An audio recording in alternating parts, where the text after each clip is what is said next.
Welcome back to the Diamond Mount channel. If you're new to me, thanks very much for clicking on this video, and if you find any information useful or helpful in any way, why not consider subscribing?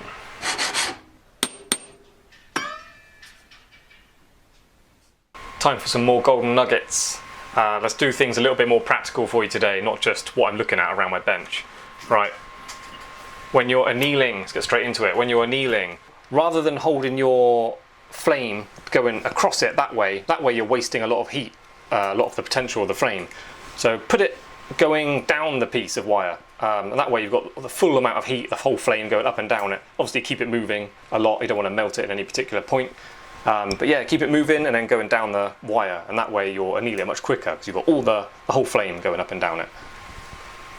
Also, check this out. When I'm annealing it, I'm holding it like that, obviously being careful not to burn my fingers.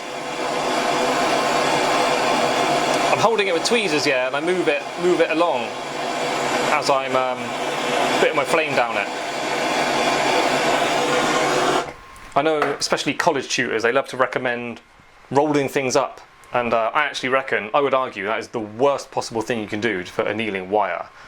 The reason I don't like that is because it's never done neatly. It's all just kind of like rolled up kind of messily, and then so you've got metal closer to you and away from you, and it's all kinked and all interwoven with each other, and it's impossible to get it evenly annealed, the whole bit of wire, because you've got bits going cherry red, like almost about to melt, and then other bits that are not annealed enough, so you can rotate it, and it's just a messy kind of way to get a piece of wire annealed. So I would recommend holding it, best possible get that angle on without obviously burning yourself, and then move it along as you anneal it.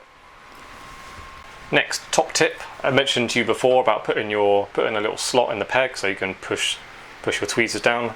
I make like a little toggle, a woggle, what's that called? Toggle.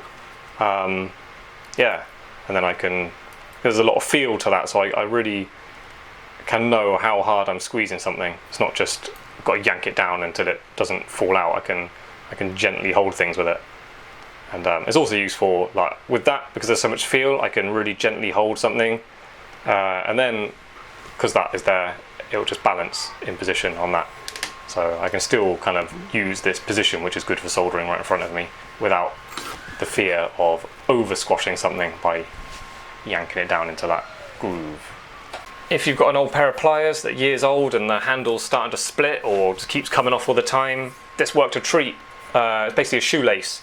I super glued one end on, and then just, what did I do? I super glued one side or the other. I think I super glued it going straight down, and then coiled it up. Yeah, coiled it up, then wrapped around, coiled it back again all the way down, and then I just melted the end, so sealed it up there. It's worked a treat, very comfortable, and kind of looks quite nice as well. So shoelace on your worn out plier handles. A nice replacement.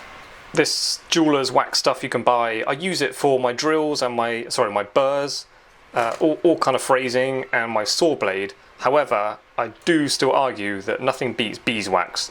Good old fashioned beeswax, been used for decades in the jewellery trade. Especially pulling down wire. This is no good, it's kind of just sort of dry somehow.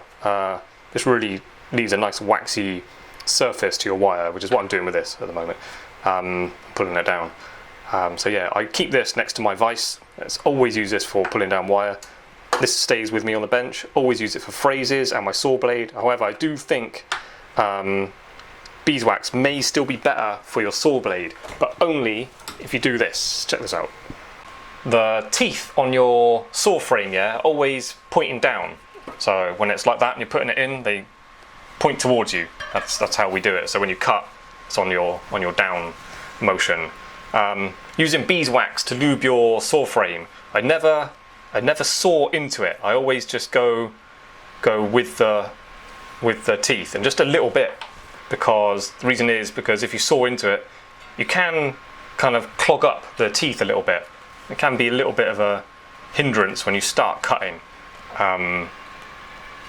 Same with pulling down wire, I guess. Don't go too heavy on your wire when you're wiping it on, because that wax comes off and it can clog up the hole.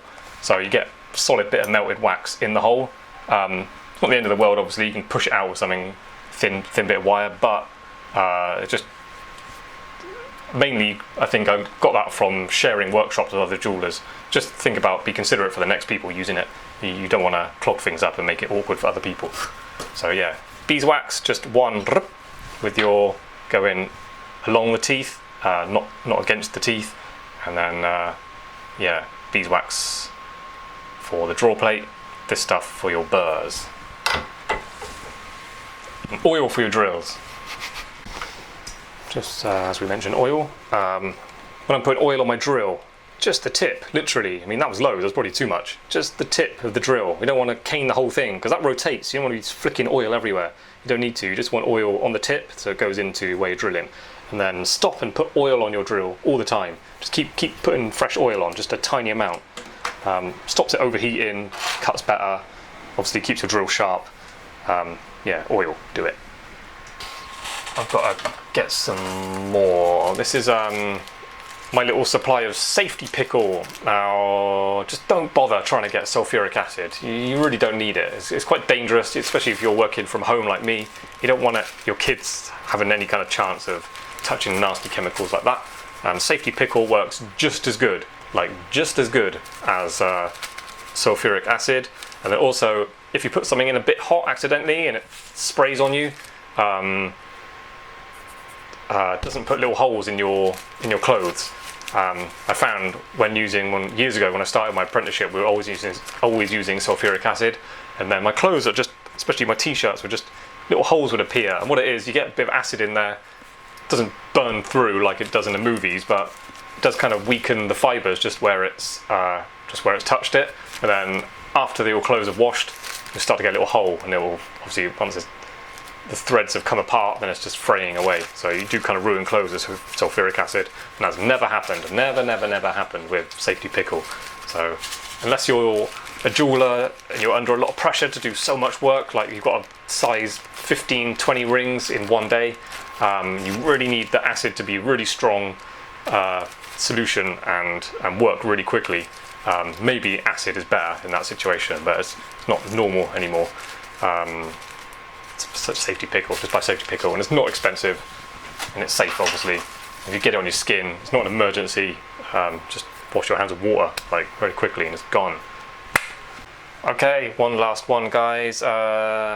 Flooring. Just have something down to protect the floor in your workshop. This house we bought recently is nice wooden floors, real wood. Oh my god. Yeah, nice real wood floors through the whole place. So I don't want to risk dropping something hot and then damaging the flooring. So just a cheap vinyl, some kind of like lino matting. It will just save you a bit of damage on your carpet or whatever you got. Yeah, the day will come, you'll drop something very hot and you'll get a chance to pick it up before it does any real damage to your actual property. So yeah, have something on the ground to protect your floor. There you go. There's one little scorch mark where it saved my floor already. There we go. Thanks for watching. Yeah, again, as usual, I've got 3-4 things I'm trying to do on the same day. It happens every day, so I'm just trying to fit these YouTube videos in as and when I can. So today's just a quick one, just a few little nuggets of advice I thought of while I was here. Yeah, I hope something in the video was useful for you to try things, whatever you want. You don't have to do exactly what I'm doing, but just experiment and give you ideas, whatever.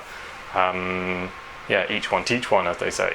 So if you like the video or it's useful for you, I'd appreciate you click like and subscribe, or comments, shares, notification bells, all that.